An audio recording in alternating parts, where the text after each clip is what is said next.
So hi అండి అందరికీ. So ఈరోజు మన ఛానల్లో డిటాక్స్ వాటర్ ఎలా చేయాలో చెప్తాను. So it's very simple. So ఇది మన డైలీ లైఫ్ స్టైల్లో యాడ్ చేయండి. లైక్ ట్రస్ట్ మీ, లైక్ మంచి రిజల్ట్ ఉంది. సో అందుకనే మీకు ఈ వీడియోని షేర్ చేద్దామని అనుకున్నాను.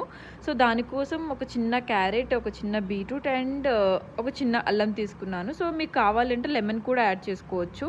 సో కానీ ఈరోజు దాంట్లో నేను యాడ్ చేయట్లేదు. సో లైక్ ఇది కూడా మా అక్కకి నాకు అందుకనే ఎక్కువ పీసెస్ ఉన్నాయి. లైక్ మనకి ఎంత అవసరం లేదనమాట. సో లైక్ ఇది ఏం చేస్తుందంటే ఈ డిటాక్స్ వాటర్ అనేది మన బాడీని హైడ్రేట్ చేస్తుంది అండ్ మనకి డైజెషన్ కానీ మన స్కిన్ ఇంప్రూవ్మెంట్స్ కూడా చాలా యూస్ఫుల్ అవుతుంది. So like trust me, like మంచిగా ఒకసారి ట్రై చేసి చెప్పండి నాకు. సో లైక్ దీంట్లోకి మనకి ఒక 2 స్పూన్స్ చియా సీడ్స్, కొంచెం క్యారెట్, బీట్రూట్, కొంచెం అల్లం వేసాను. కావాలి అనుకుంటే మీరు లెమన్ వాటర్ కూడా యాడ్ చేసుకోవచ్చు. లైక్ మీకు నచ్చితే ప్లీజ్ లైక్, షేర్, సబ్స్క్రైబ్.